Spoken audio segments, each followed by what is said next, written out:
This is a CW Spiral, a podcast run by two Barchies and a Bughead. We're your hosts, Sabrina Reed, Michael Patterson, and Reed Gaudens, bringing you history about the network, the latest news, and in-depth spoiler-filled discussions of some of our favorite shows on the CW. Guys, we have a very packed podcast for you today. It was already gonna be packed, but then in the middle of both Flash slander and love of the live tweet, they dropped the news about the sale almost being final between Nexstar, Paramount Global, and Warner Brothers Discovery. And I have to say, always there's a mole. Every time we plan something, the CW drops some news that just throws things into the air. The fact that we're still talking about this how many weeks into this podcast, because it feels like that's kind of like a foreshadow the beginning of this kicking off. I mean, it's amazing that we think it may almost be done, but it's just crazy to think we're still talking about it after all this time, especially after the wave of cancellations that came. Like, there is an end game in sight maybe, but it just feels like at this point we're destined to keep talking about this. Wish they would just get it over with. I know, and I get it, because it's like it is a big deal of what they're trying to do, but I do want them to like hurry up and finalize it. And according to Deadline, the facts right now are that Nexstar will take majority ownership at 75%, and then Paramount Global and Warner Brothers Discovery will split the last 25%, so they each get 12.5% of the network, but the part that boggled my mind was that like Nexstar's possibly not even going to be buying the CW. What they're going to do is take on the debt that the CW has, which is $100 million. And that's how we're going to break even at this point. Sure. I mean, yeah, it makes no sense to me, but as long as it makes sense to someone. Yeah, I mean, I guess in some ways it makes sense. I guess that would be, if they take on the debt, that would be the $100 million cost of the CW. I do know that the reason why I want them to get this finish it up, besides the fact that I'm tired of hearing about it in the news, is that it leaves everything else up in the air. Like, if you read the lead article, which is from Wall Street Journal, and it's behind a paywall, which I hate that. But anyway, if you read that, there's a part at the end that says that the ad space on the network has already been bought. So even if the network is sold to Nexstar, the lineup right now should be fine, because untangling that mess after you've already promised companies that you will air their ads, no one wants to deal with that. Does that mean that the shows are safe in the short term, since they already bought the ad space? Is that what that means? So I believe that is what that means. Because ad space has been bought, they've been bought according to those shows. So right now they're locked in. Nexstar could pull them, like if they wanted to, of course they could pull the shows off, but that would be a problem. Like, I don't know how you would compensate those companies. Gotcha. So we could be in a new era of like, they just decide to pull a show after a few episodes. If the ad space wasn't bought, that could have possibly happened, in the same way that like Killer Camp got pulled. Got pulled for a different reason. It's for low viewership, but you could see that a show get pulled off and then something replace it. This is Nexstar's first foray into like television programming on a broad scale like this. I mean, they're the majority owners of CW affiliate stations, which is why they want the company, but they are going to be the new kids on the block. I doubt that they want to be making any enemies as they figure out what the future of the CW is going to be. And there's a point in the Deadline article that says like on the night viewership is the 50 plus crowd, like the 50-year-olds. And I'm like, what 50-year-olds are watching the CW live? Yeah, that language, and I still can't get over it. That language was so confusing. Yeah, I got confused too. And I read it over and over again. As if the only way this makes sense to me is if they're saying that people 50 and older are watching the CW on the night, and the 18 to 34 demographic is watching on the streamer next day, which would make sense. But then I'm also like, okay, are the 50-year-olds and up watching Walker, Superman and Lois? Reed, you said Dynasty. Like, and I mean, oh, that's cool. But they want 18 to 34-year-olds. So Well, they might not get it because I don't know how many 18 to 34-year-olds are going to have cable. Like, I don't know. It's a different, it's a new frontier. You can't really judge television on the old metrics anymore. So I don't know who they think is tuning into TV anyway. It's going to be like our parents. Yeah, which has me a little scared about the future of programming on the CW. I mean, if they're tuning into Walker, fine. But this might explain the acquisition of The Professionals, which is a show you'd see on TNT, maybe USA. I think I'm trying to like maybe Fox, depending on how the action drama fits, but on the CW is out of place. It definitely feels like they've got like shows that on the surface might fit the CW look because of an actor that's involved in it. Professionals, for example, has a Tom Welling connection. Brendan Fraser is in DC's Doom Patrol, so there's another small connection. You have Devils with Patrick Dempsey, who in his day could have been a CW star. It definitely feels like on the surface they're trying to appeal to those teen stars of the previous generation, but at the same time the content doesn't scream CW. It doesn't, and maybe we'll like Professionals come the fall. Just like Family Law that's coming in. I think that's going to be on a Sunday in the fall. I don't necessarily mind the shift if the shift is only a little bit. Like, I don't want, the thing about the CW is it's unique compared to the other big networks. I don't want them to find the same niche like ABC, NBC, Fox, CBS, all of them have. It's supposed to be the teen and young adult network. If we bump things up a bit, that's fine, but let's not lose our brand and our image. Exactly. I don't have nothing wrong with them trying new things and trying to broaden their audience, but like, don't try to sit here and tell me that this is what you've always done. Oh my God, exactly. I mean, in 5 years from now, perhaps it will be like everything else. I hope not. I mean, what's the whole point? What's the point of having networks be the same or similar? I mean, I don't mind, like, is the CW going to be the new home of first responder television? Like, is that going to be the thing? And it just feels like all these networks are kind of like chasing their tails because it's like the CW was different in the sense that it was catering to the streaming audience. Like, they were optimizing their content to perform well on various streaming services, whereas the other networks were still, business as usual. And now it feels like they're trying to like play both sides to get like the streaming audience but now it seems like the CW, if this plan is accurate and goes through, they're going to try to move away from optimizing for streaming and just be a network. So it's like, what, chicken or egg? Like, what are we doing? Exactly. Unless, like, it'd be really weird, though. It'd be new. Would be a new frontier if the broadcasting for the CW skewed older, but the shows that they put on streaming that are streaming exclusives on the CW app and CWTV.com are for a younger audience to try to cater to both. I mean, it would be interesting. I don't know if they have the range, but it'd be interesting. Yeah, it does feel like there'll be a shift or a conflict or something there, because the Winchesters might maybe garner an older audience because of the supernatural fans, but at the same time you have the Winchesters, which looks like a young adult drama from the WB days.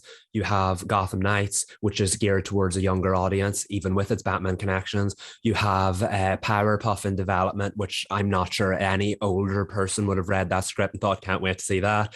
So it's going to be an interesting time. But overlap, I can accept, but it does feel like there'll be some kind of conflict there going forward if that's what they're hoping to achieve.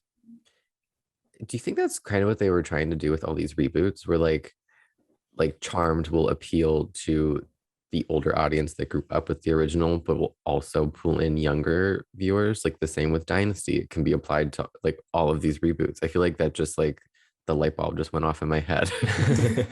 Well, I mean, if they were doing that, Dynasty would have succeeded more than Charmed in terms of, I think, catering to 2 to 3 different generations. Yeah, Charmed is a kind of a bad example. Just, we know how Charmed went. But last point about this though, and it's the point that like irked me a little bit, is like there's that little sentence in the report that this could unravel them. So like I'm just like, okay, If sure. this deal unravels, I fear that I will unravel. Like, what did we do all this for? You canceled 9 shows. We're here. It's too late to turn back now. Get the ink dry. We did not devote how many minutes of screen time or time to this sale for it to go the other way now. Like, and as you said, like there are parts that can't be undone. Like sets have been torn down, shows have been cancelled, actors were put out of work, writers were put out of work. It would be awful if it were to go the other way now, and like then this didn't have to happen in the first place. Yeah. So like, please just sign your names on the dotted line. Imagine if it does, like they don't get it done and they're like, oops, my bad. Well, see, that's the like, not to, I guess this will be kind of fatalistic, but if that were to happen, then what happens to the CW? Because Paramount Global and Warner Brothers Discovery want to pull out. They have like they have no desire to continue, and they have been ruthless in terms of like cutting costs and moving on to the streamer. And like, would they just shutter the network, or would we try again, or we go to the next bidder, which they don't. That's the thing. They kept saying that there might be like there are other people in the running. I was like, but you have not named a one.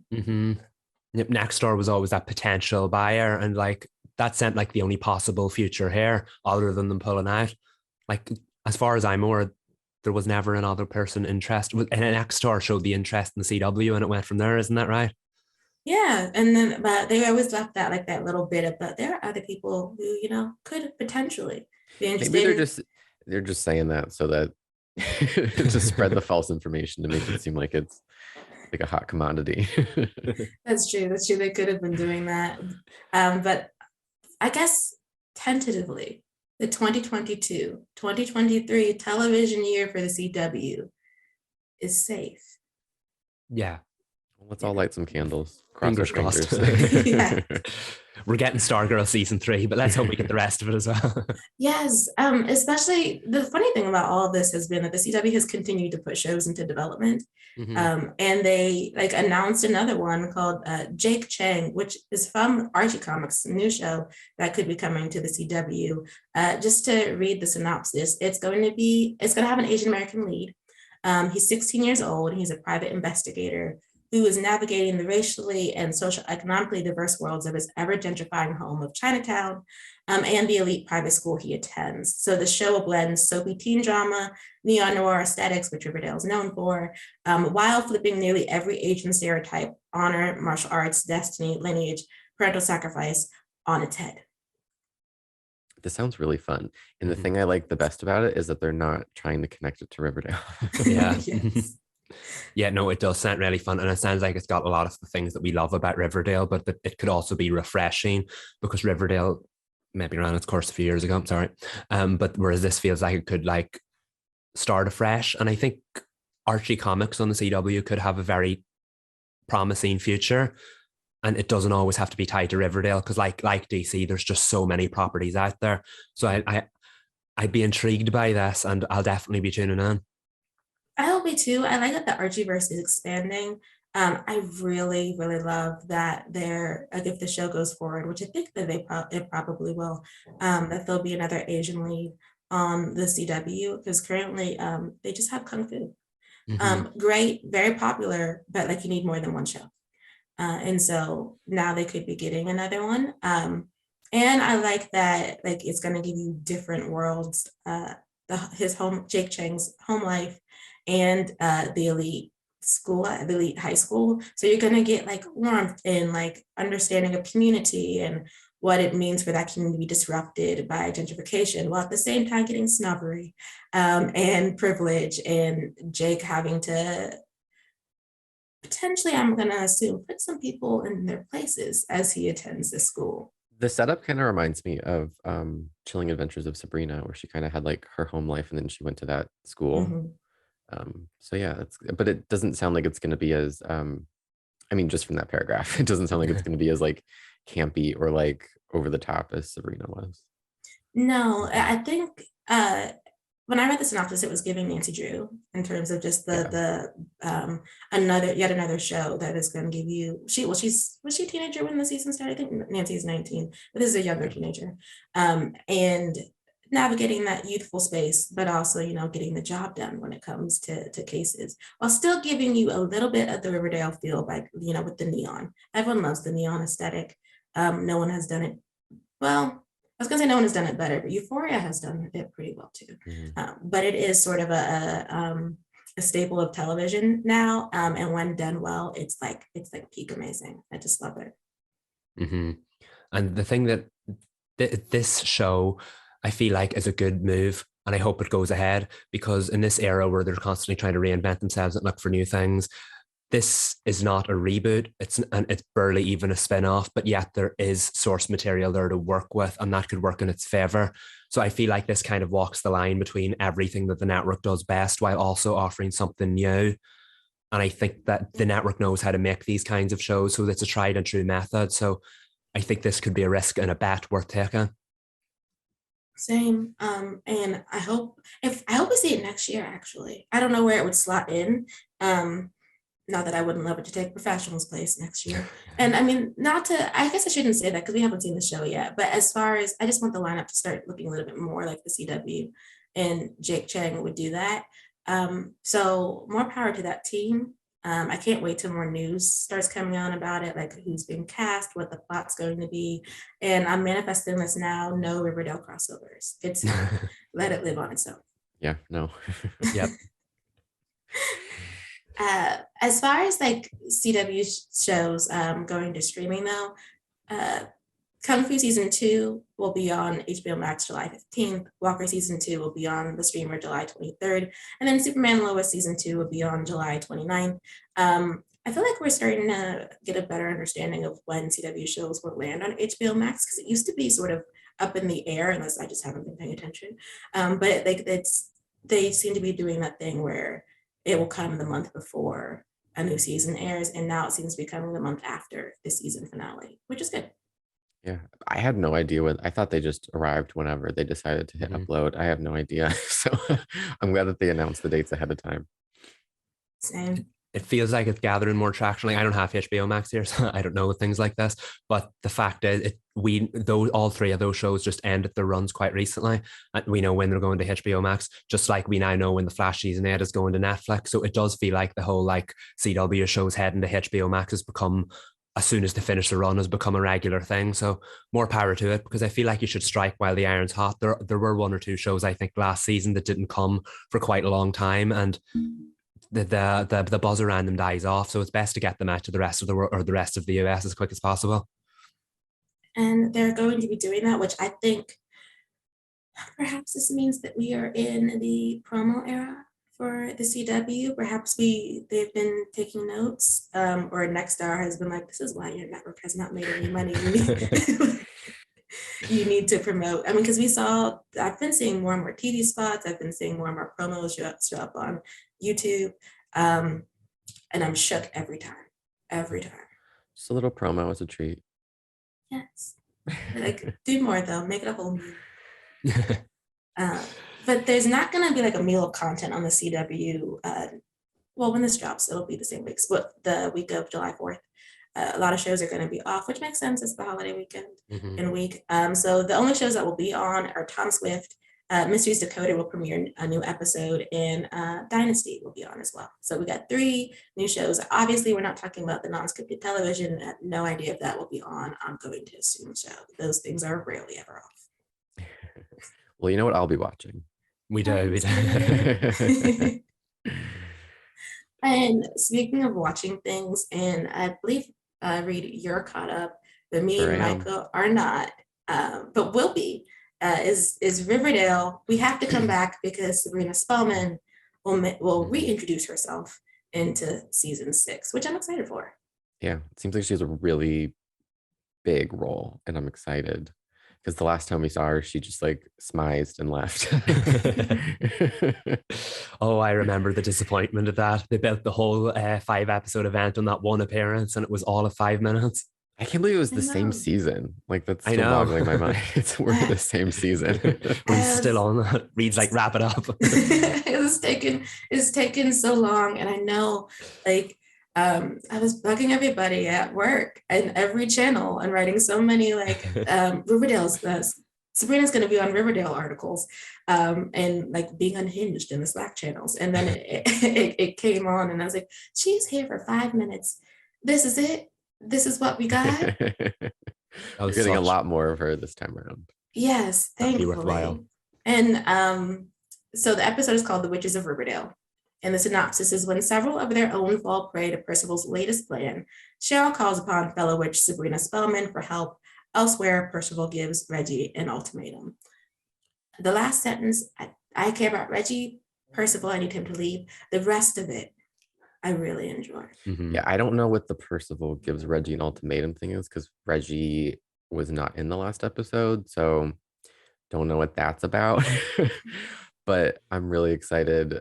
I don't want to spoil it too much, but I mean, you guys all saw the tweet where they have to resurrect. It said Archie and Jughead, which is not completely true because it says several, and there were a lot of people that, you know, kind of are on the wrong end of Percival's curse.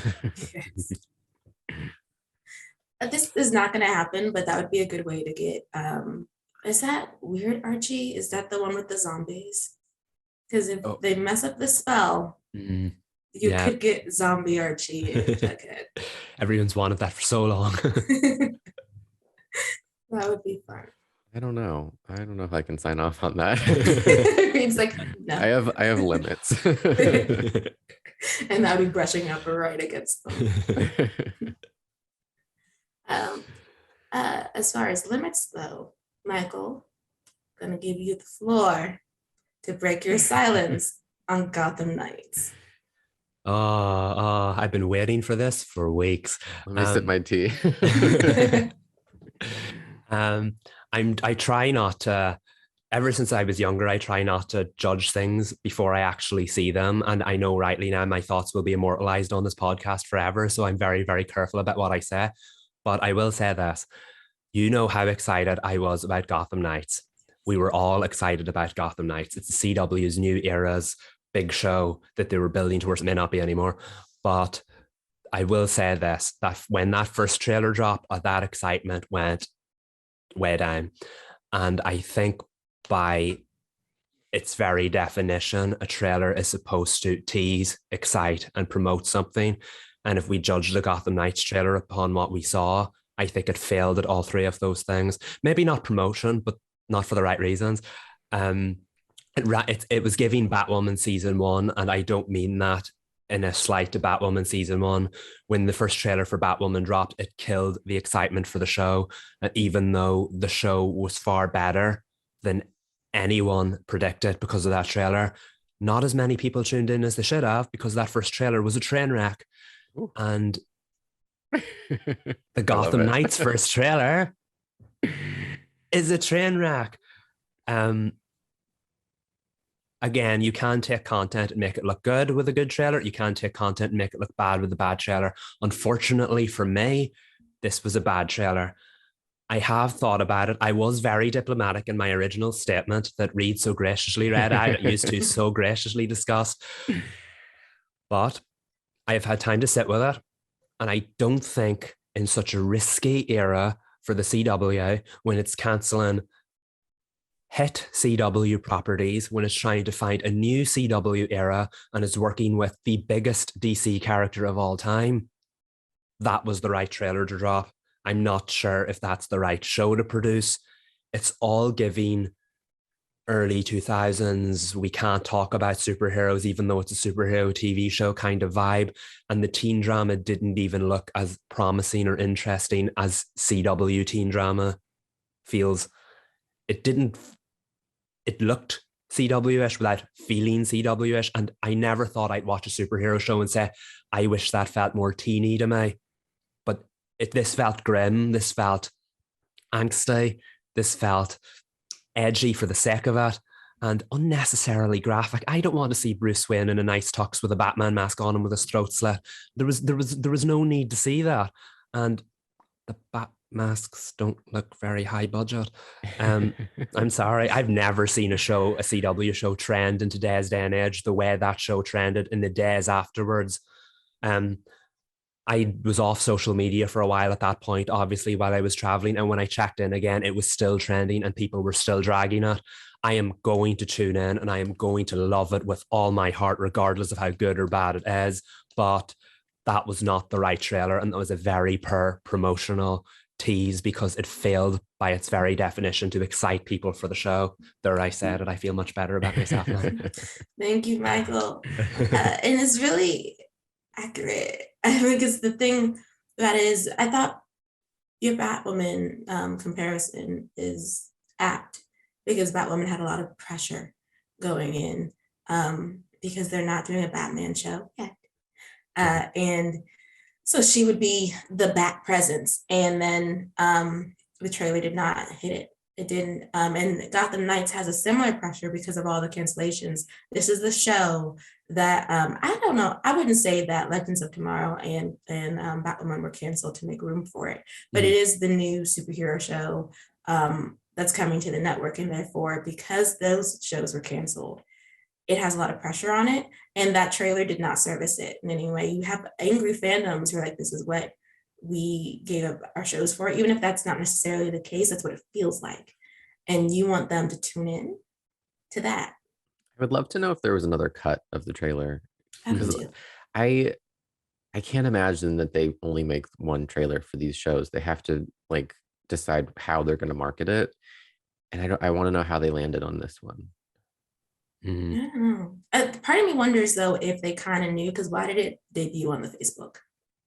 Yeah, that was weird. That was We talked about bad promo. That was terrible promo. It dropped on Facebook about hours before it dropped on any other platform. And suddenly the world was starting to talk about it in waves, and not because it had dropped, but because of how, quote, awful it looked. And then the official accounts dropped it when the world had already talked about it, when the world was already dragging it. And maybe that was intentional, I don't know. But like, I don't think this is as much of a success story as when Supergirl's pilot leaked online 6 months beforehand because it was ultimately successful. This felt like push it out, but don't push it too hard. Push it out. Let's see what people think. And by the time it got out there, the damage was done.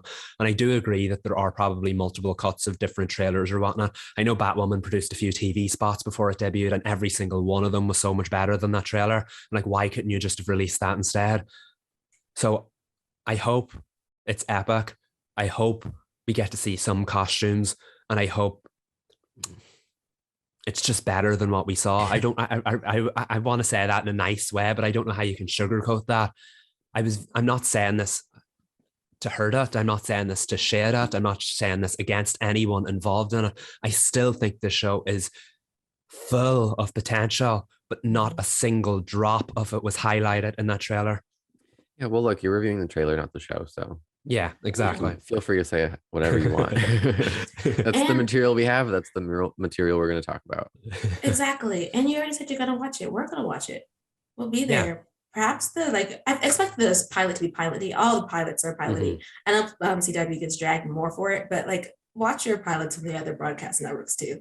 Those, for some of them, but you tune in. Yeah, pilots can be rough. Very, very rough.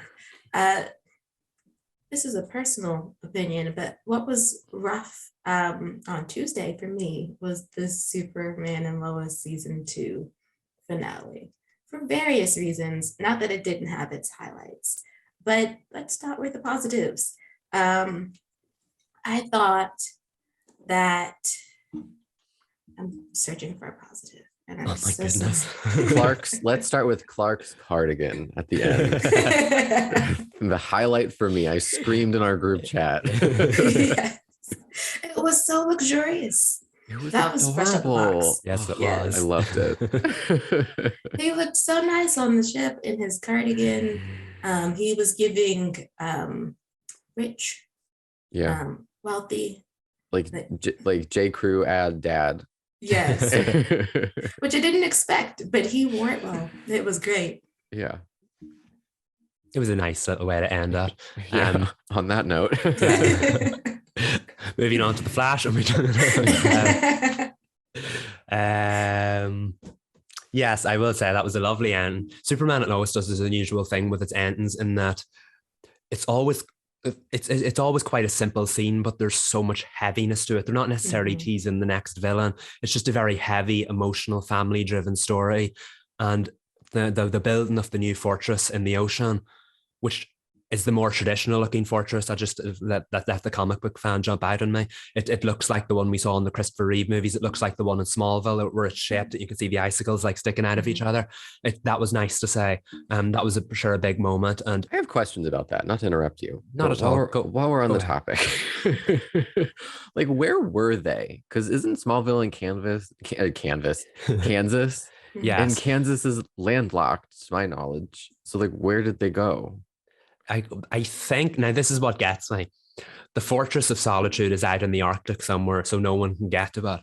But they decided to take a nice little boat out onto the ocean. Now it could be anywhere in the world by the sounds of things. Remember, Superman does have his powers back, but like people use the ocean. So what are they? Oh, look at that nice ice sculpture in the ocean.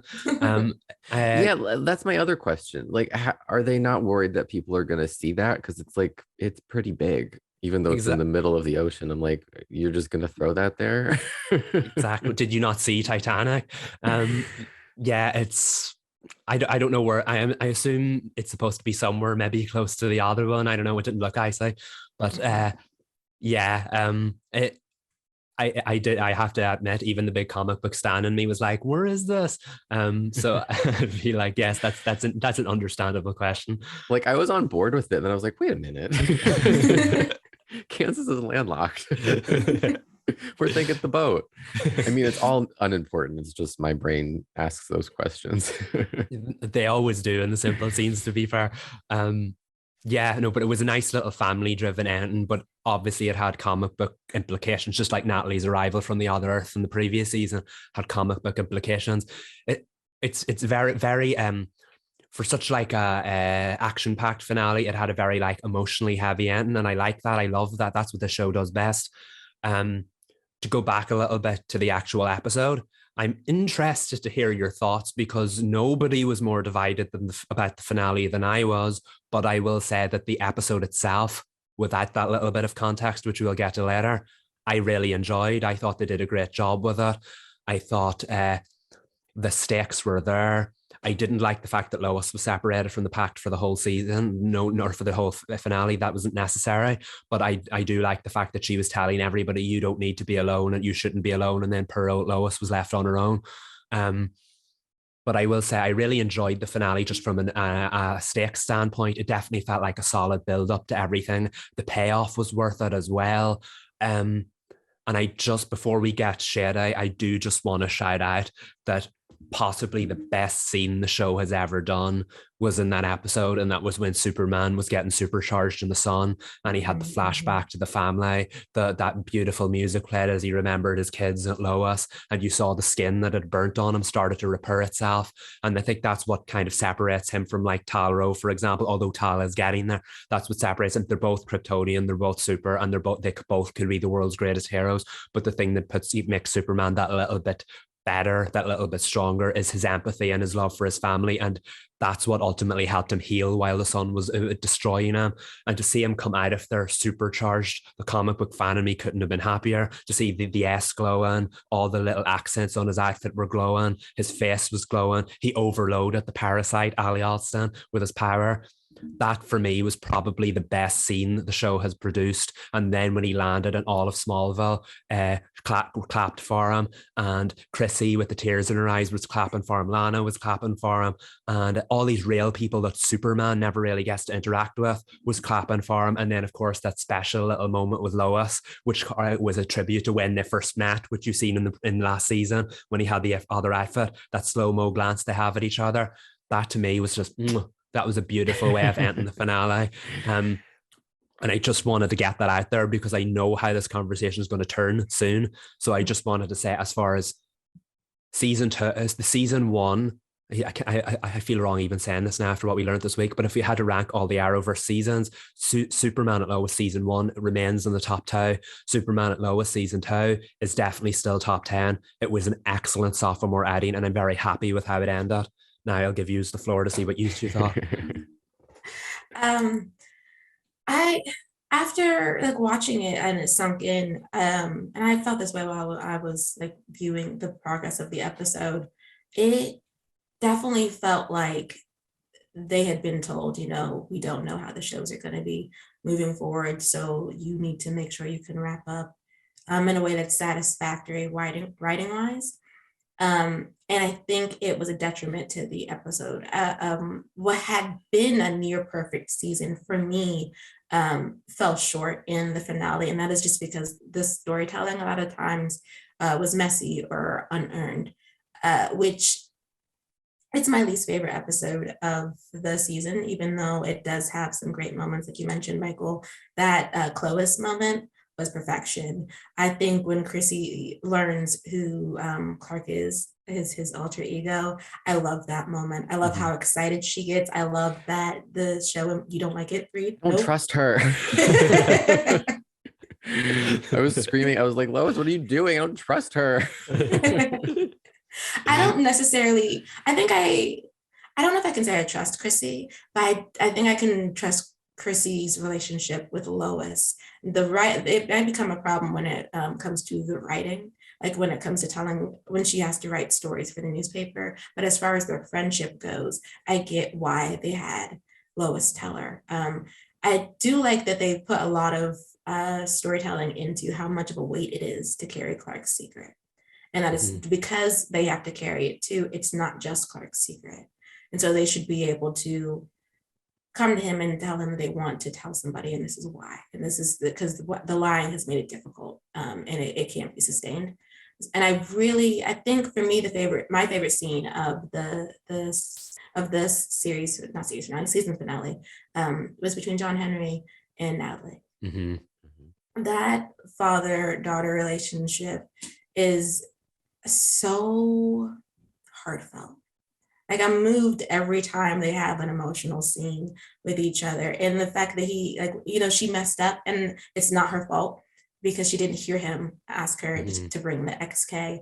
And the way that he's just like, it's okay.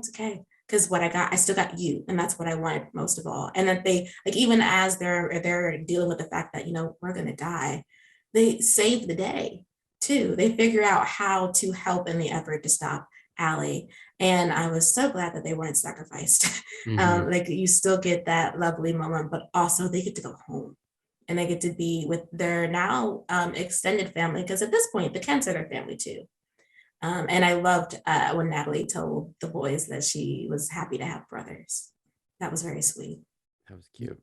Yeah, that was a lovely moment. Like, their relationship's kind of been like one of the undercurrent parts of the season, and then it's been building up slowly, and it was nice to see that payoff, because they haven't shared as much screen time in the second half as they did in the first half. So you always wondered where that development was going, but no, that was a lovely moment. And we used to call it the Kent Lane family. I think now we call it the Kent Lane Irons family, and I love that for all of them. It's a wonderful little dynamic. I'm trying to think of how to pivot into this, but were my eyes deceiving me, or did Candace come back? She did, and I ignored her because unearned. Like, what are we doing? I forgot about her. And so did Jonathan. And I'm not seeing how Lois is going to be cool with that relationship striking up again next Speaking season. of relationships striking up again. Yes. Here we go. What did we think of the scene with Sarah and Jordan and with the bench and with the mural that doesn't have the E in Smallville? I did not think it was earned. It was one of the scenes on my list of unearned. The problem was deeper than Jordan not being honest with her. I appreciated her apology to him about how she had broken trust. But the fact that we learned this internally, it was told and she figured it out internally, it wasn't expressed until that moment. I would have rather seen her recognizing that in order for a relationship to thrive, trust is needed throughout the entire season and for that to be actually in the plot. Like if that's what she was working through internally as she was watching her parents, fine, but I needed her to say it. Mm-hmm. Yeah, I appreciated the apology, because one of my biggest issues with the storyline early on was yes, we knew he was keeping secrets from her, and that's not right, but his hands were tied. She was keeping a big secret from him, and I understand she was going through some stuff, and that's fine, but she treated him very poorly as a result of it. And this is coming from someone who's always tough on Jordan. The three of us are tough on Jordan, but I do feel like he deserved a little better out of that story. So I'm glad before it ended, it put a bit of the sheen back on the show's handling of it, that she recognized it. But I do agree, since family drama is such a big part of this show, she should have spent more time realizing that on screen instead of so much happening off screen. Yeah, I don't know about her apology. I don't know. I just I don't care, because it wasn't even his secret to tell. And I don't really feel bad, because he should have kept the secret. He shouldn't have felt obligated to tell her. I don't know. Maybe that's just me. But I have another bone to pick with Sarah, and it's the smallest moment in the episode. It happened really early on, and after it happened, I couldn't stop thinking about it, and I haven't seen anybody talk about it, but it just makes me laugh so much. It's in the beginning. I think she was on the phone trying to find her dad or something, and she's by the car, and her sister's Sarah, the person on the radio is scaring me. And Sarah's on the phone, she's hold on. She walks away, didn't even care about her sister. I was howling. I was what? She couldn't even care or pretend to care about that little girl. Just left her in that car. Her and Lana just had their back to her. I was thinking, is something gonna happen to the sister, because they turned their backs, and I was are they gonna turn back around and she's gone or something? I was just screaming the whole episode. I couldn't stop thinking about that small scene. Season 3, Sophie's gonna be in trouble because they ignored her once again. Sophie's revenge. Yeah, this is Sophie's villain's origin story. It is. It's Sarah, turn the radio off. It takes 2 seconds. And she's nope, I'm on the phone. And the window was down too. She could have done it. Yeah, no, I did notice that. Yeah. I don't know what to say. That you can't really defend that, because it's such an easy thing to do. The Flash has a similar moment, which I tweeted about logically, why would these people do this, and we'll get to that later. But you can't defend those moments. You can't. But I mean, just to go back to what you were saying about Sarah and the apology, I agree. I appreciated it because it happened. But it's not analogous, and she was treating it like it was. It was rough this season with Sarah and Jordan. And it had already been sort of if you weren't really aboard that relationship, this season made it almost unbearable if you didn't care for the relationship at all, only because that she just could not see past herself, and they weren't having her see that she could not see past herself. And then they waited until she's sitting on a bench with 5 minutes left in the season finale for her to really get it. And I kind of wish that, I know that's because they had to write it it was going to be a series finale, but there was more meat there for Jordan and Sarah that's not going to be revisited in season 3, I'm sure, because they already made the statement that they're fine now, but they shouldn't have been fine. Mm-hmm. It was just too much to talk about between them for that scene, for me at least. Yeah, no, that was my second biggest issue with the finale, in that they are described as this emotional heart of the show, and we did see that so much throughout season 1. Season 2 was all about making it a traumatic experience for them, and then this line did find their way to something of a straight and narrow in the last couple of episodes, and then they could at least communicate with each other. See, the previous episode finally ripped that band-aid off, gave us that big moment where she found out, and then they shared one scene together in the finale in the form of a quick wrap-up, tie up these storylines, and we didn't even get to see her learn that Superman was Jordan's father. Now, she saw that he has powers in Smallville, which, if you've watched Smallville, if you've watched Superman and Lois, isn't that newsworthy? Anyone can get powers in Smallville thanks to X Kryptonite. So that to me doesn't feel like that big of a hook. She shouldn't have seen that. I'm like, that's why he hasn't been keeping the secret from me for a year and a half. She should have asked more questions, and she did in the end of the previous episode. And yet in this one, she literally never even referenced Jordan until they shared that scene together in the end. And I feel like for the show spending 2 years building that up, there should have been more questions. There should have been more gravity, and that's just the outcome of her finding out so close to the finale. But she should have had that moment. Wait, Superman's your father. Wait, you're in it. You're half alien. Season 3 is going to take a time jump, like all season 3s do. There'll be some kind of untapped time, and we'll not get to see that conversation. And that feels like such a missed opportunity. Yeah, especially because you would have thought he told her something innocuous about it. Like, he's Superman. And she's like, okay, so I want to talk about our relationship and how like I messed up. I know that is just a time issue. I just wish that the writing hadn't suffered for time. Her priorities are always just kind of like not exactly where they should be.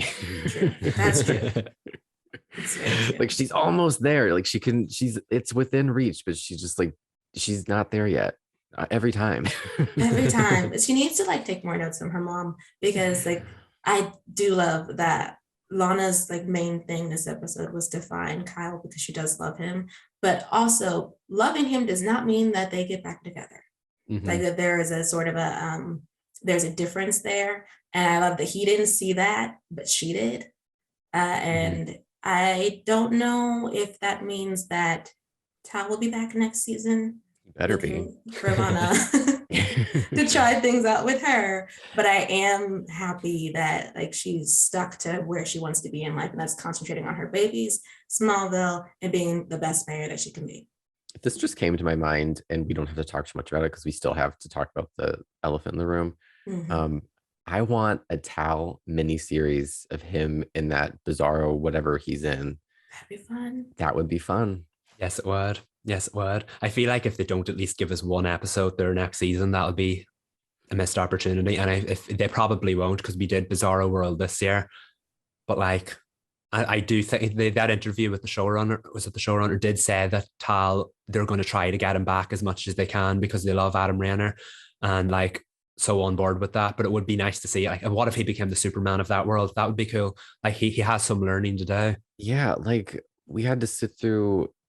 Oh, I shouldn't say it like that, but Disney Plus gave us Obi-Wan Kenobi. It's like, can't we get 6 episodes of Tal doing what he's doing now? Like, that's fun for me. It is fun. Make it a CWTV.com exclusive or something. Yeah. Or just like make it like a holiday event. Yes. No, it doesn't have to be a holiday themed episode, but like air it during the holidays. True. Yeah. Like, once again, just throwing out free ideas. True. Yeah, no, I would love that. I hope we see more of him. I honestly thought he was going to die, because the fact is he disappeared. We all thought he died, and then we found out that was Bizarro Tal. The moment he disappeared, I was like, he's going to come back in that class black coat in the finale and help save the day. And that's exactly what he did. But when they shoot him off to Ali Alston very, very early on, I was like, he's not going to make it out of this. Because I knew Superman, I watched the trailer, I knew Superman or Clark was going to do that dramatic. There's only one person who can save them. Me. My God. Clark being dramatic for no reason. So I knew that was going to happen. So I was like, Tal's not going to save the day here. So thank God for Jordan. Jordan really came through yet again. Well, okay. He did. He saved his we uncle. can give Jordan credit. Yeah. I don't like to give that kid too much, but yeah, he saved his uncle. Tal got them monster trucks in return for it. But all in all, I'm glad Tal made it out alive, because a lot of the times the shows never know how to handle their season 1 villain. Usually that ends in a season 2 redemption where they sacrifice themselves. Again, Superman and Lois subverted their expectations. So I think we will see him again in season 3, but not quite as frequently as we did in season 2. But like, as long as he's back, that's good enough for me. Yeah. Quick aside about Tal, though. He had to have gotten those trucks delivered to Smallville. There is no dealership in that town that would sell with what? Who was buying that in Smallville? Could have just flown them in rather than getting delivery people to do it. He could have.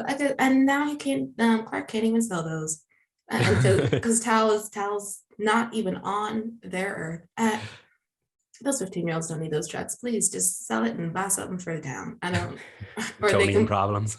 yes, put it in a trust fund or something. Because my goodness. Donate But to Lana oh for the yes. town. Okay, but the elephant in the room is the Arrowverse connection or lack thereof. What was it? Sam got 2 sentences and looking up towards the sky, and then we were right back to the plot, and that was it.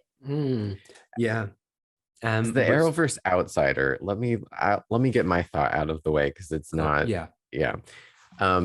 I thought it was so clunky. Yes. Like, I know they just threw that in. It was so unnatural to me. Even as an outsider, I was like, he said that and I was like, that's it? That's how they're gonna explain this away? I don't know. I thought it was a little lazy, but I know their hands are tied. I know there's only so much they could do, but like there could have been a better line of dialogue to sneak that into, other than that very clunky monologue.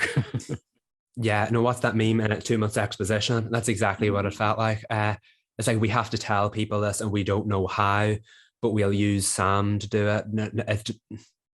No, on a dialogue point, I know I've rewatched it back and tried to just take myself out and think, what would the average viewer think when watching that? And I was like, that's still a badly written line. It just here's your average viewer. I don't know, no. And I just praised that other scene from the episode, and my biggest issue with the episode was that came next. So I was trying to watch this goosebump inducing moment with this in the back of my mind, and it didn't work. That soured the rest of the finale for me because, like I said, I really enjoyed it as an episode. So yes, to anyone who doesn't understand what that meant, Sam Lane said to his grandsons that there are other worlds out there. I've seen leagues of superheroes, and across every Earth, but on this Earth we only have your father, and he's the best of them all. And yes, that was a reference to Earth Prime's Justice League, which consists of the likes of the Flash, Batwoman, Supergirl, formerly the Green Arrow, and of course Tyler Hoechlin's Superman. But now we've learned that the Tyler Hoechlin Superman, the Bitsy Tulloch Lois Lane, the Jenna LeDuan Lucy Lane, and the David Ramsey John Diggle that we met on the first 3 on Supergirl and the other one on Arrow, those versions of those characters are not the same ones we met in Superman and Lois. Why wait 2 seasons to tell us that? That didn't sit right with me. It felt like they were trying to capitalize on a really popular product here, and that Superman project does not need to capitalize on that kind of property. It was disrespectful to Supergirl for introducing Superman, Lois, and Lucy. It was disrespectful to Arrow for introducing John Diggle. It's disrespectful to the whole universe. As we go on, Crisis on Infinite Earth ages so poorly because it was designed to create a new Arrowverse to bring Black Lightning and Supergirl onto the same Earth as all the rest of the shows. And then Black Lightning and Supergirl and Batwoman and Legends have all ended, leaving only the Flash and Superman and Lois. And now we learned that that Superman that's part of Earth Prime is also not the same Superman and Superman and Lois, which means Superman and Lois had baby Jonathan on Supergirl. And then after Crisis rewrote everything, we found out that they had the boys. Yes, honey, your sons, as Lois said. So now Earth Prime Superman has twin boys, which aren't the same twin boys we met in Superman and Lois. Why rewrite all that just to change it later in the game? Why does Earth Prime Superman not have baby Jonathan anymore? Because that was clearly setting up Superman and Lois. And somewhere along the line, someone's looked at Superman and Lois and said, you know what, that's separated from the rest of the world. And because they've been so secretive about it works, but it's disrespectful, it's unnecessary, and it means that the Arrowverse is dying a lot quicker than we thought it would, because once the Flash goes, there is no linear Arrowverse show left. Stargirl is set on Earth 2, and Superman and Lois is set on who knows what Earth. But the Justice League of Earth Prime that we learned about, all of them will be gone after the Flash ends. And that to me does not sit right, and it soured what I thought was a fantastic finale. It really hurts my brain. Mine too. It hurts my heart. It hurts theirs as well. I don't know about the heart, but the brain. I was bothered by it because they could have. mean, that was a line that he could have said at the beginning of the season, and it would not have mattered. I just, if it hadn't been teased that they were going to have a connection to the Arrowverse in the season 2 finale, I don't think I would have been as bothered by it. Like, it's one of those things like, oh, they said that. Well, that was rather poor. Hopefully they do something better in season 3. If the Arrowverse is dead, then it's dead. But like, I don't like how it has been, like how they're laying it in the grave. It feels like they're tossing it 6 feet deep and like want to just wash their hands of it, which is not, it's really disrespectful to what came before, but also it's still people in tights, y'all. The tone is just different. Like, Superman and Lois is not simply superior because it takes itself more seriously than, say, Legends and the Flash did, who've been goofy.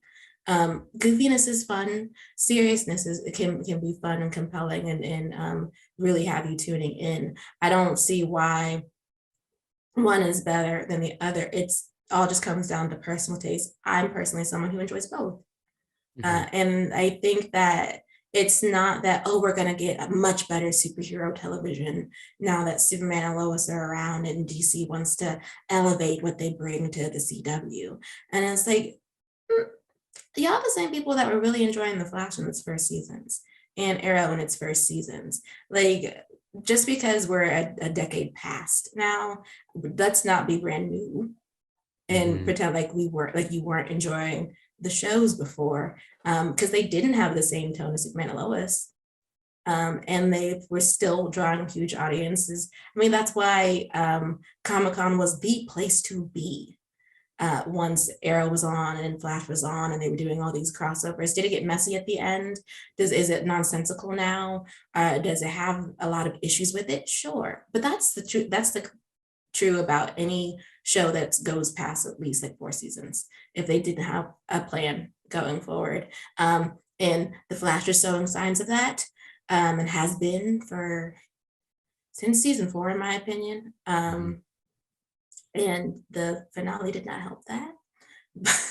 So I guess we can let Superman and Lois lie for right now. We'll give it a little break, but we'll be back to it later. Yeah, because we want so much for it, and that Arrowverse connection wasn't it. That wasn't. I mean, no, it just wasn't. It was, there's a better way to do that.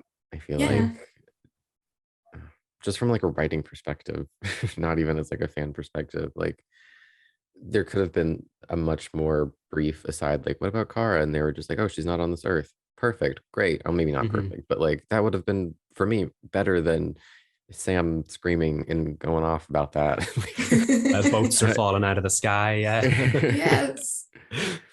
Just mention Kara once, please. Like, I just don't, it doesn't mean that Melissa's coming. Just tell us just say her name. It just seems odd that they won't reference the other super. I know I just said that we were going to leave Superman and Lois alone, but that one more note, like, just it's the biggest. It's understandable. Yes, mention her, girl.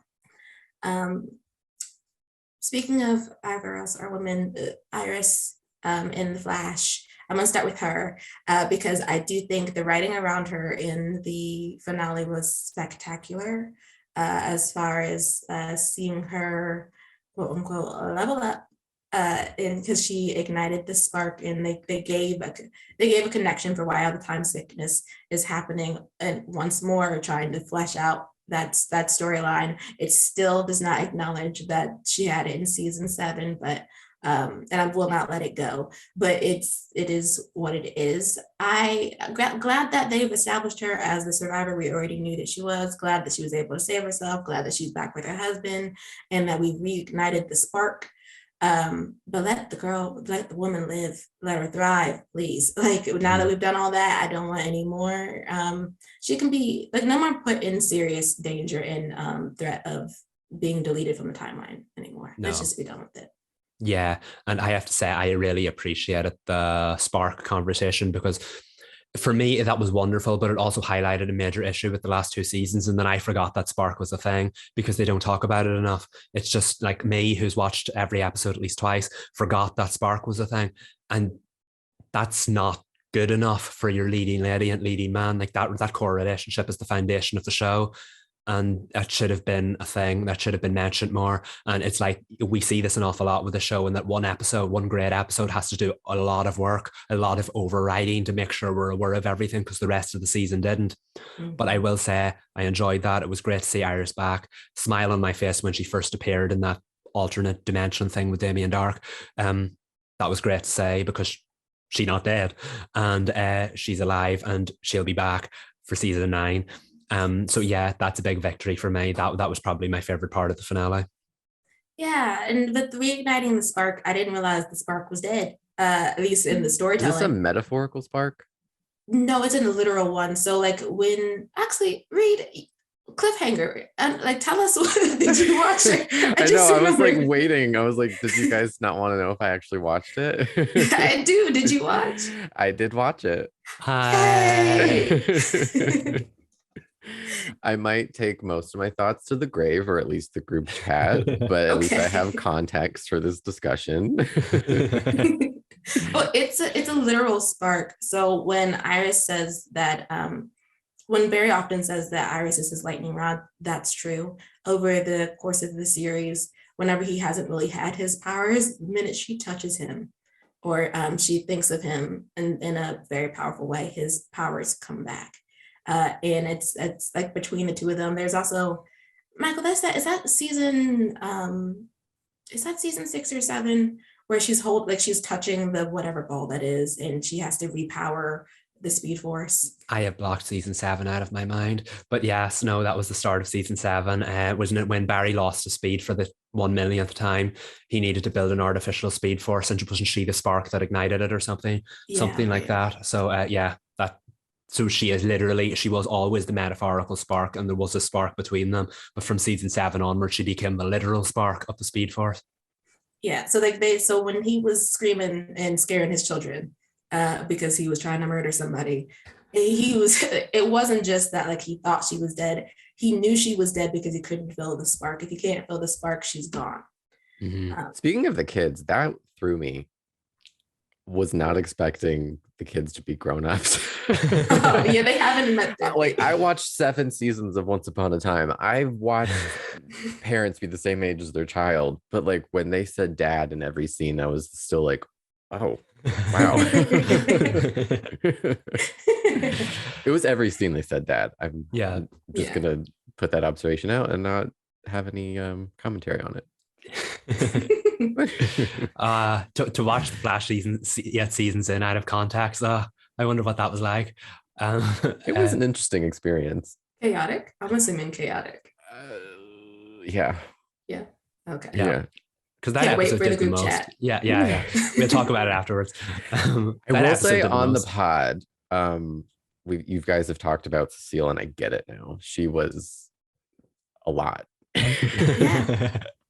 Which so just to have a little Cecile moment, when she was yelling at Barry, well, not yelling, but like when she was trying to rein him in because he was flying off the handle, which by the way, unhinged Barry over Iris is one of my favorite Barrys. Where has he been all season? Not here, and he needed to be. But like she was like, you need to calm down. And I was like, Cecile, not when you were like, she doesn't remember this, but not when you were yelling at Iris about her dad, because Iris wanted to believe he was alive and you didn't believe that. And they explained it away by saying that she was feeling everybody's grief, and that's why she was so mad. But the audacity of a woman to be like that has been in a relationship with him for 6 years to be yelling at his daughter because she wants to believe that he's alive and wants to actually figure that part out. It took a lot of people out. It just truly, everyone was like, Cecile, take several seats, disappear from the screen for the rest of the Armageddon event, because you don't get to do that. Yeah. And then you know what absolutely took me out in the finale was that after Iris died in front of them, Cecile was like, I need to go call Joe and let him know we're all okay. It's like, yes. They're not okay. Iris died. I thought what you were going to say took you out, because this is what took me out when Barry just sat down in the street and started meditating. I was like, what's going on? See, that's well, okay. I say the importance of context. I needed to research afterwards because I forgot. He was channeling the still force. Am I right? Because he last did that with Nora in the Still Force like 6 episodes ago, in the episode Into the Still Force. I think that's what he was supposed to be doing, because all 4 forces showed up and gave him the power of all of them. So he had the power of speed, still. Wish I could remember what the other 2 did. And so he was channeling the power of the Still Force to reverse the time. Yeah, it's again out of context. I'm sure that looked wonderful. But okay, no, you know what really took me out, and I told Sabrina about this last night, was when the Reverse Flash showed up. He ain't the man in the yellow suit anymore. When he showed up in that big, bulky black suit and started killing people with his red lightning. I hated it. Yeah. It's bad. Team Flash watched it on TV. Oh my God, it's fun. And I'm like, the 4 of you are speedsters and you're literally watching him kill people with lightning. And they did nothing about it. I know in the end. The woman that was hanging out with Cecile with the center part. Is that Allegra? Was it? Oh, Allegra. Okay. Allegra. Yeah. Oh, okay. They never said her name and I didn't know who she was. You're right. I was trying to put names to faces. Allegra had like not much to do. She did absolutely nothing. And I say that with all due respect. She was there, so you wouldn't even know that she has light powers. No, like that would have come in handy. Would have like, never known. No. But so they were calling the suit the Satan suit online, and I was losing it. But also I can't with the meditating, and that's the way that like we defeated negative Reverse Flash. Like I get, like you mentioned, Michael, that it was the callback to what he had been doing when they were in the Stillverse.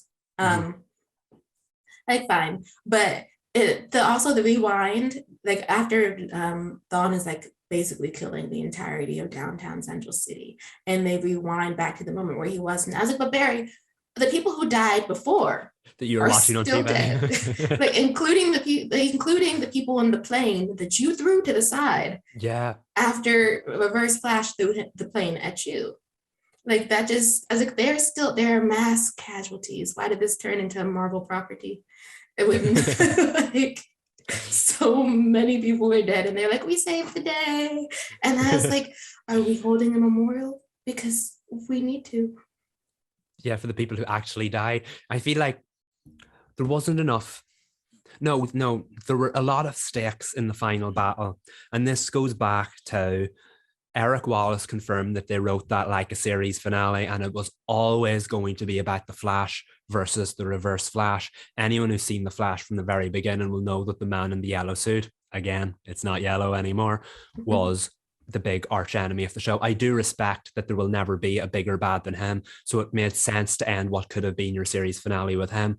But I didn't want to see the Flash meditating and the Reverse Flash disappearing into this atmosphere for like the 10th time.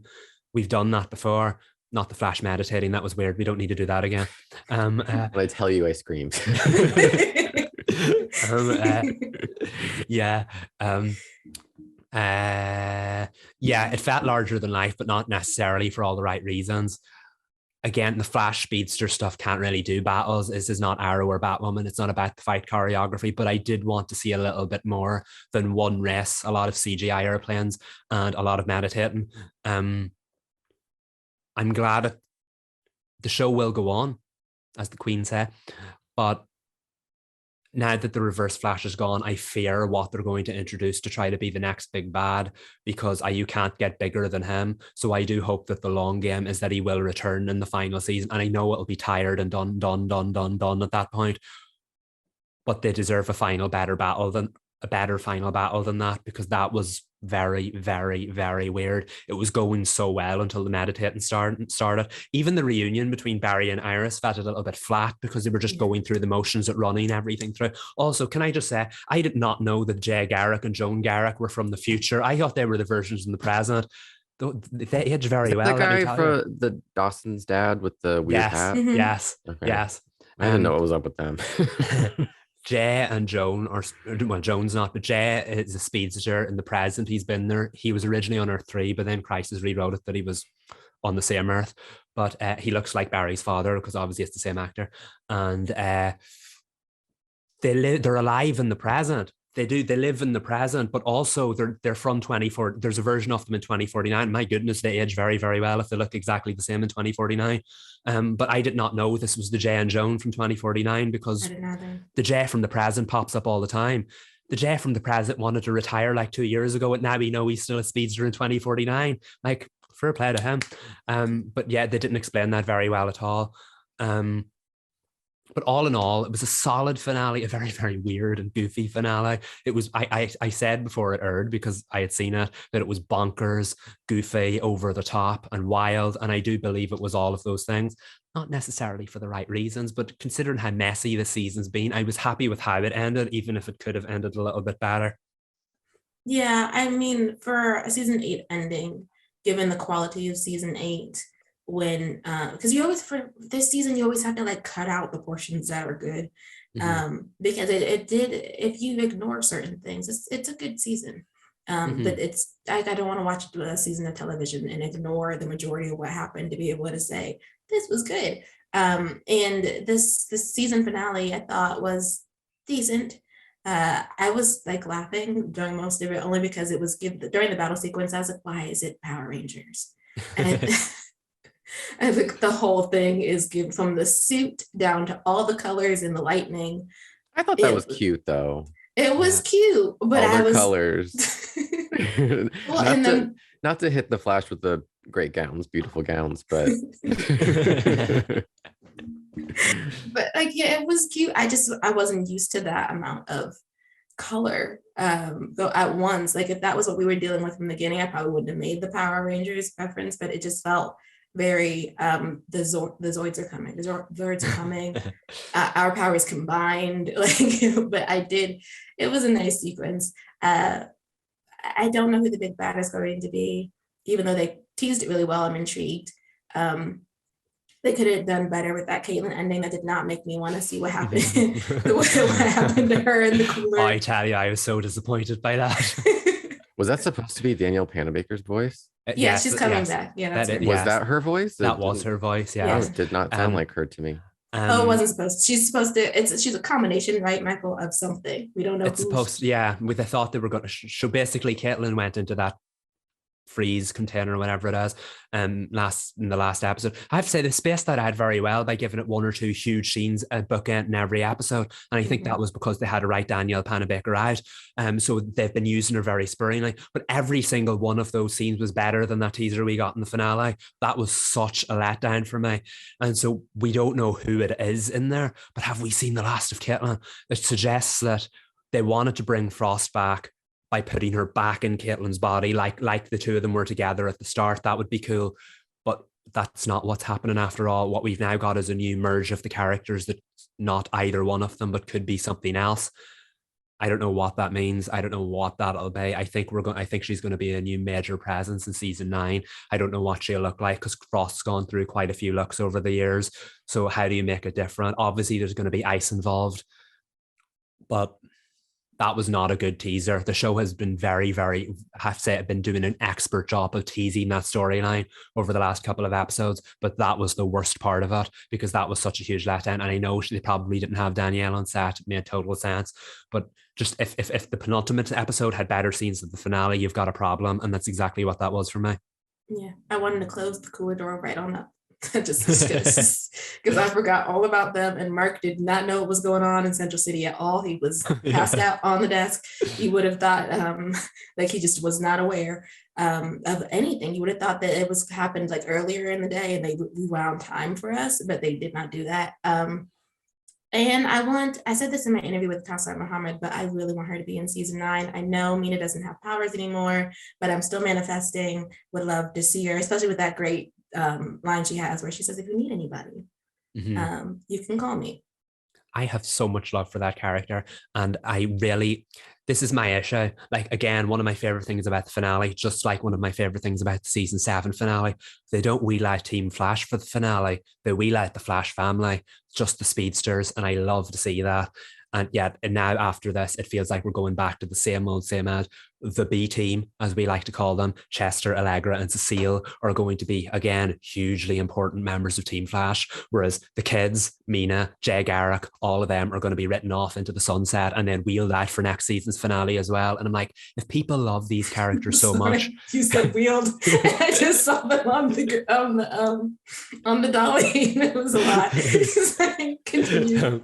Wait, so the kids aren't in it in every episode? They just like appear. Oh yeah, no, they live in 2049. They always wheel them out for like mid-season finales, season premieres, season finales. No. We're not doing that. No, we're not. Go ahead. And so yeah, that's disappointing for me that we can't see them more seasons. Sorry. No, we're not doing that. Well, okay, to explain, so they can't do that all the time. And Jessica and Jordan also have like schedules for something else, but they're good to be sprinkled in because they're a lot. You didn't get to see it this episode, Reed, but they're not twins yet. I'm hoping that they correct the timeline and they make them twins, but they're puppies. Like it's a lot of energy. There was one scene where the Bart was like, they cut back to him in the close-up and he was crying, and I was like, wait, this like really escalated quickly emotionally. Yeah. I missed it. Oh yeah, I think Jordan might have been going for a bit there, and they had cut and they just brought it back. I was like, y'all should have gave us the scenes before that, because he was dry and then you cut back to him and it's waterworks. Great moment, but I was like, wait a second. When did he start crying? No, that's the thing. I feel like all of those characters are great. I would watch them all the time. And then we have Cecile with her floating coffee cup, and the telekinesis. Yeah, Cecile is now 11, guys. This is what we're going for.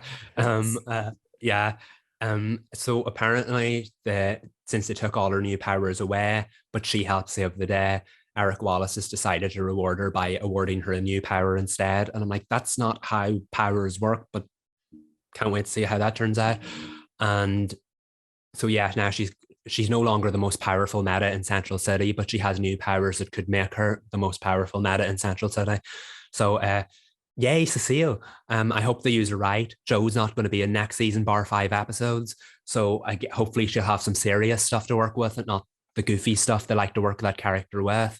But I hope we see more of the Flash family and less of Team Flash. Not going to happen, but I'm going to say it anyway and manifest it. Yeah, manifesting all of that, Michael, because I know we have to wrap up this, but there's a lot to unpack from the season 8 finale. One of them being supposedly all the forces connected to somebody to stay grounded into reality, and the Sage Force glomped onto her, and I was like, okay, but where was I guess the Speed Force with Barry or where was she, and then where was the Still Force then if he connected to somebody else? And is that this, what is Force's force, what is the name of it? Is it just strength? It's a strength force, isn't it? Yes, totally forgot that. And then the other one is the Sage Force. That's right, isn't it? So that's what the 4 of them are. Like, I was just so happy to see Speed Force Nora back. You see, we've called her our Gothic Queen. Michelle Harrison was working overtime in that finale playing Joan Garrick and Speed Force Nora. That was great to say. And yeah, it was nice to see the Forces back, because I did not like the Forces storyline, but I do like the Forces. So it was nice to see them show up in the end. All in all, it was a solid ending. It was a solid end to it. Probably a season that would rank somewhere in the middle for me. There was so much good in it, but also a lot of bad. But yeah, I was happy with how it ended, even if it didn't have to go all out on the goofiness like it did. But all in all, it was solid. Before we move on, Iris was objectively my favorite. Yes.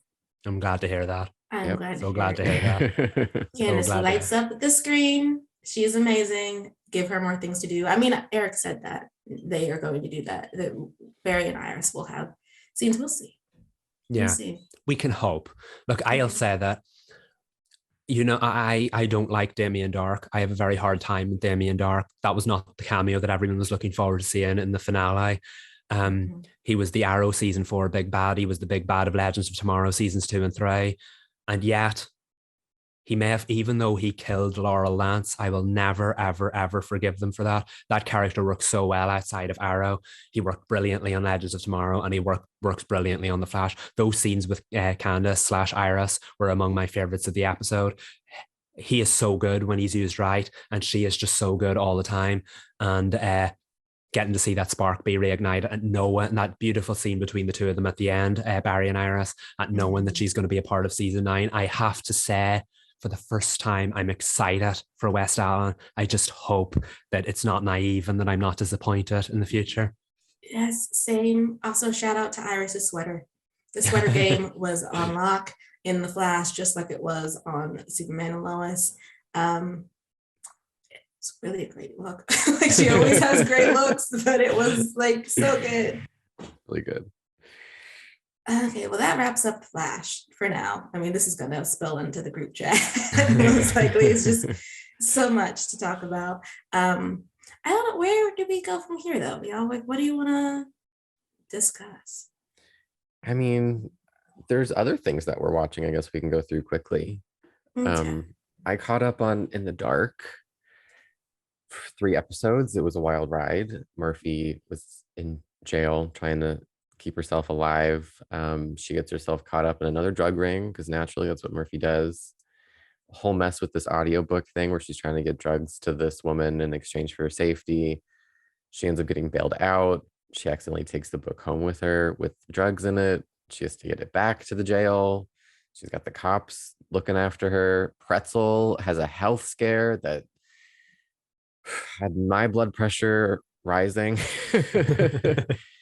And I think the biggest kicker for me is that I had said earlier in the pod, and I'll get through this quickly, I promise, that I didn't see a path to make her and Max endgame. And they were like, hold my beer, I'll prove you wrong. Max and Murphy had a moment, a big moment. He cheated on Leslie with her, and Felix found out.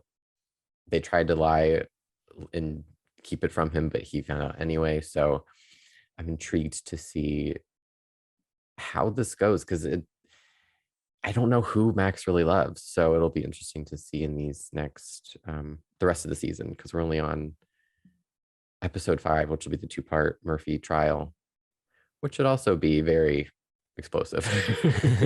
Yeah. I have not seen an episode of In the Dark at all, but given the context that you've provided to us, Reed, Murphy doesn't know what a good decision looks like. No, not if it tripped her, not if it punched her in the face, not if it gave her a hug. But I will say I'm really enjoying this season, because I didn't really love season 3. It just felt like it took itself a little too seriously and did a lot of the same things, was in a lot of the same spaces. The stakes remain the same for most of the season, and this one's just been a really like up and down, especially just in the first 4 episodes. We're in jail, we're out of jail, we're going to court. I don't know, it's a good season so far. Sounds like a ride.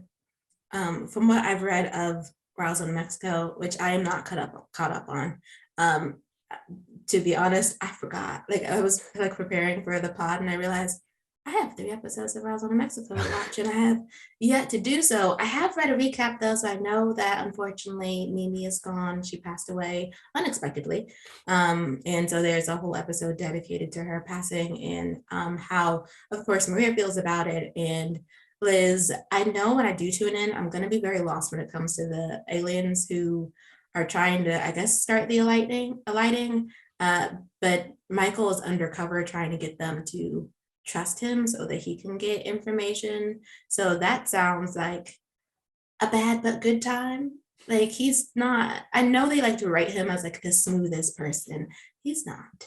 But like, so I'll see if, from my understanding, the Bonnie likes him, Clyde does not. I'm like, of course that would be the thing. Of course he's able to connect more to the girl than he is to the guy, and the guy has to be very suspicious. Meanwhile, Alex is still missing. I do know that Alex is missing, and Michael, if the recap I read is right, Michael doesn't know. And he's been missing, and Alex has been missing since episode 2. And they don't know. It's giving Barry and Iris all over again. Yeah, like, to be fair to like Michael, apparently like Alex just was supposed to be going to go do something. So though you would think he's his boyfriend, he would check in. Like, Every you're not once in a getting phone while, calls. yeah. Unless someone has the phone. Maybe the big bad has the phone and she's just sitting up and it's like, I checked in, I'm good. Like, can't talk, it's reception bad, and he just accepts it. I don't know. But so no Roswell, New Mexico update besides what I've been able to cobble from the internet. Perhaps I will be caught up at some point. I'm not going to say by next pod because at this point my track record is not good. Of course, I am caught up on Dynasty. So I do need to issue a correction because I think I said like 2 weeks ago before Ben was on that he had never been mentioned on the show. Apparently, I was incorrect, and I had forgotten that in season 2, when Fallon goes to Paris, she sees her cousin Juliet, who is Ben's daughter. Did not remember that. So I don't know. Maybe Michael remember. He just recently watched the Paris episodes. Was that I don't was Yes, is I it remember obvious? her. Okay. That was a very quirky character. Yeah. Did not remember her. It's been so much has happened since then. So I forgot about that. But yeah, I really love Ben, and I wish they would have brought him on sooner because we only get like 8 episodes with him if he's gonna be in more than 2 or 3. But he's suing Blake for half of the Dynasty, which is beautiful. It's the soap opera we want. Blake wants nothing to do with him because he blames Ben for killing their mother, which I don't know who I believe, but it wasn't like an intentional like killing. So like there's obviously that's why there's bad blood because they have different truths. I will say in the original, Alexis brought Ben to town to kind of wreak havoc, but Alexis is on her honeymoon living her best life. So I don't know if that's the truth for the reboot, but Dominique does seem to be teaming up with Ben, her other half brother, to sort of take down Blake, which is fun. We'll see how long that lasts because Dominique gets bored easily.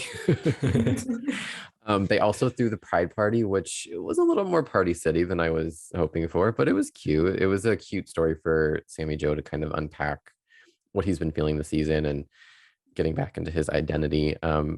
Fallon did pop into the Pride Party for the weirdest one scene with Amanda. It was so like Fallon was home and then she was suddenly in full glam at this Pride Party to have a conversation with her sister, and then like the next scene she's home in a robe and the party's still going on. So I don't know what was going on there, but Fallon was giving like California girls Katy Perry. She had the blue wig with bangs, like a sparkly rainbow dress. It was one of Liz's best looks. But in this episode, Fallon also dresses as Laura Dern from Jurassic Park. Oh my goodness. Because her surrogate is going on an archaeology dig, and she enlists Adam to go to this dig to sabotage it because she didn't have the like she didn't want to tell her surrogate, no, I don't want you to go on this because I want, I don't want to not see you for 2 months. I don't want to be with my baby for 2 months. So she was like, I know, I can just sabotage it and get it shut down.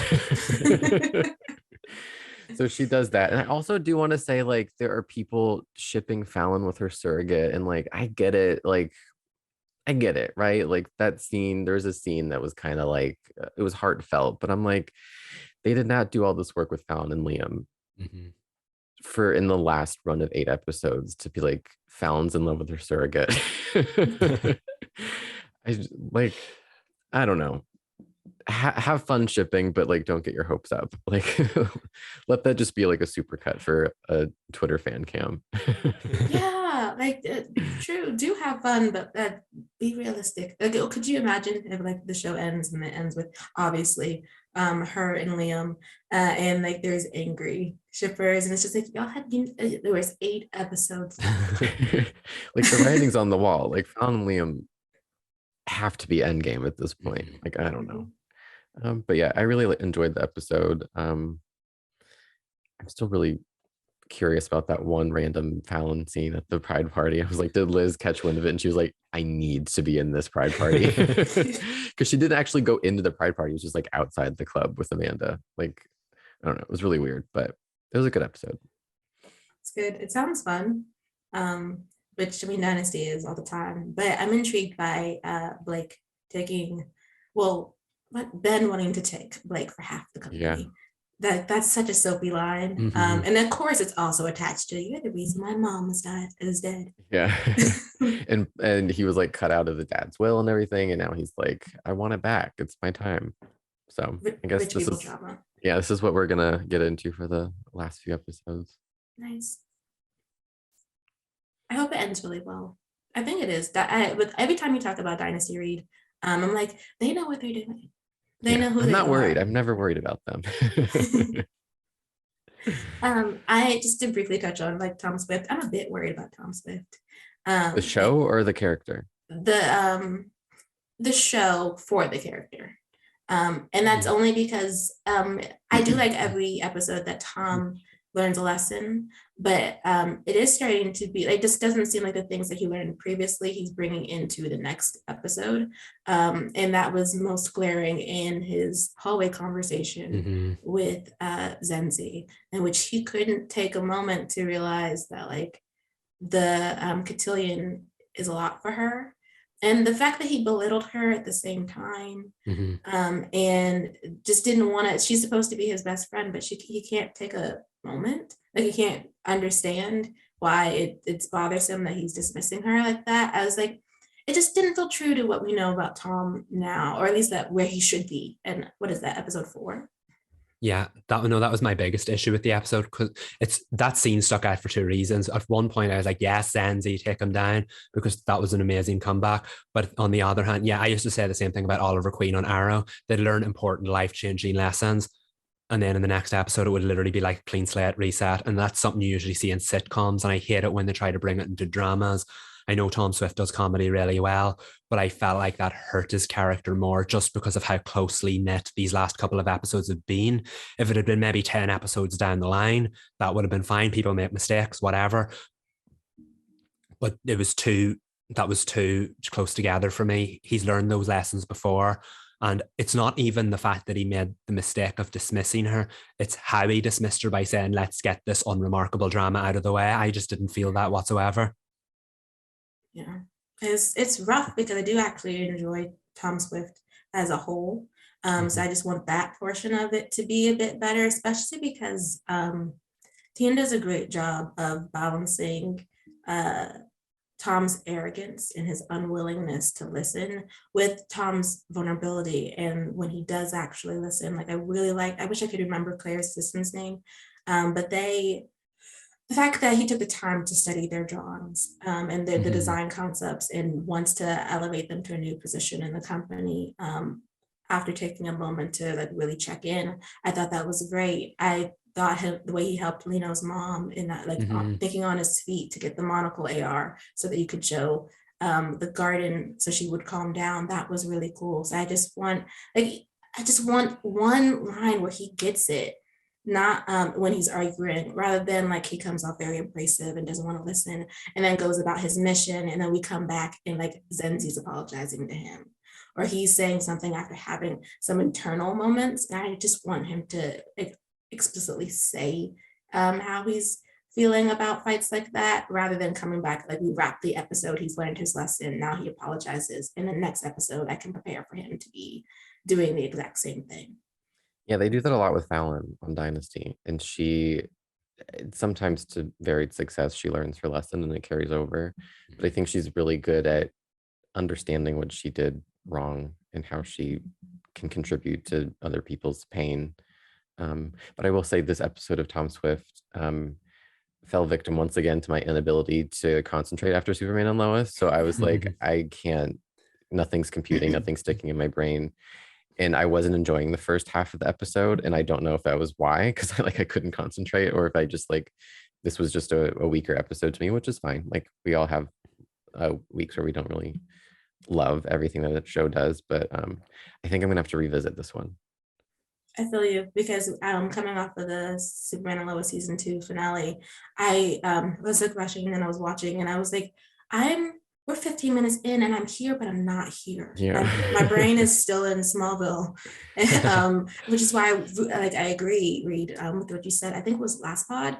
They should never have paired these two together. If there's too much happening on Superman and Lois to then jump in to Tom Swift, which is giving you a lot with different textures and trying to like, it's not that you can't keep up with Tom Swift. It's just that like if your brain has already slowed down for Superman and Lois, trying to pick that speed back up for Tom Swift is difficult. Yeah, I was distracted. And they do overwhelm you in the first couple of minutes with tech talk or mission talk or recounting whatever they're doing, exposition to catch you up on what's happened so far.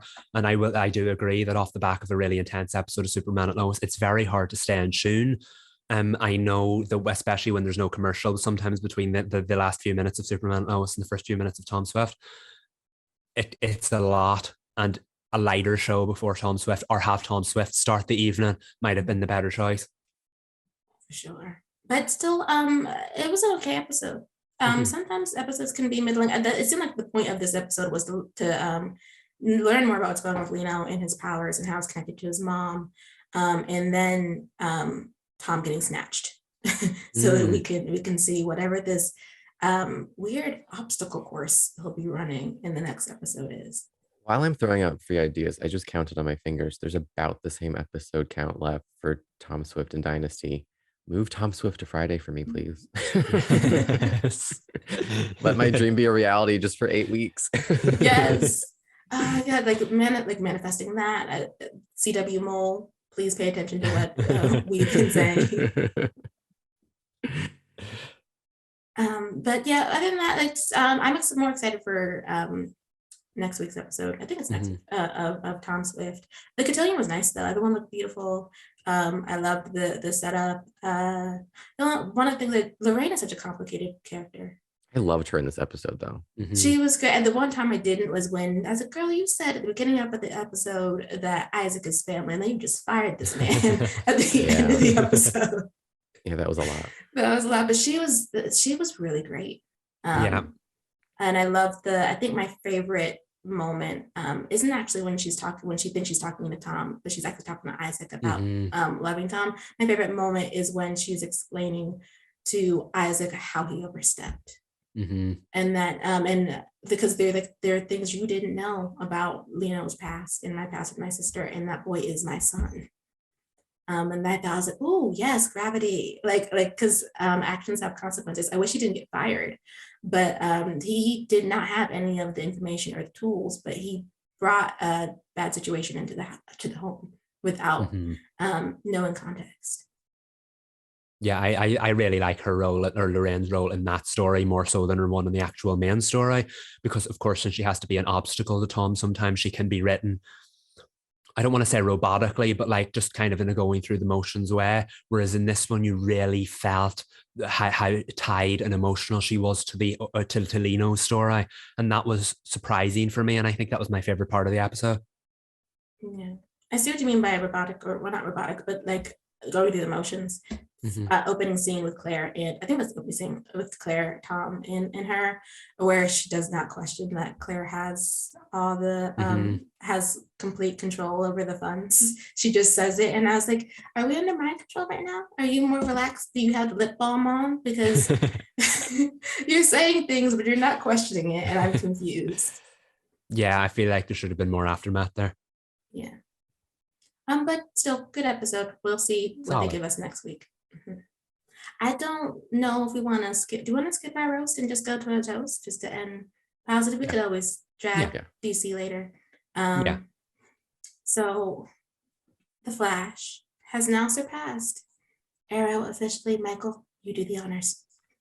I feel like that on an episode where the Arrowverse is so up in the air, it feels right that we get to end on such a positive note about it. We've spent an awful lot of this podcast talking about the Flash's issues, but aside from that, I just want to congratulate it for, first of all, being a 100% Arrowverse show. We don't have many of those left. But second of all, it has officially become the longest running Arrowverse show, surpassing Arrow's 170 episodes with its season finale last night. The Flash's episode count is currently at 171, and we know that it will at the very least get 15 more in season 9. That to me is an accomplishment worth celebrating.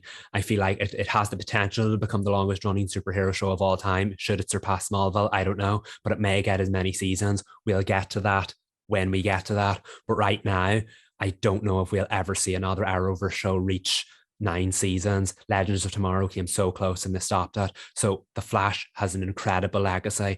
It eclipsed Arrow right out of the gate. No shade to Arrow. Arrow was great in its own place as well. It was a great show. But The Flash changed the game for superhero TV. And now we have all these big budget Marvel shows, these big budget Amazon shows, and the Flash is still there fighting away, entertaining people week after week after week. And it makes me proud to be a fan of it. So today I just wanted to raise a toast to the Flash and say congratulations on an incredible accomplishment. Go Flash. Go Flash. Oh, so exciting. And season 9 is coming. We just continue to go forward. But congratulations to The Flash. I am excited for what we're going to be seeing or possibly seeing in season 9, 8 more episodes. And, you know, an Arrowverse future, perhaps, if Justice U comes behind it. Start Justice U on The Flash, please. Thank you. Yes, that's what it deserves. Yes. Yes. Okay, but that is it for us. We will not be dropping a new episode the Monday after this one. But it's only a 1 week hiatus. Treat us like Superman and Lois, all right? Sometimes we're off more than you expect. But we are the CW Spiral. I'm Sabrina. I'm Michael. And I'm Reed. Bye, y'all.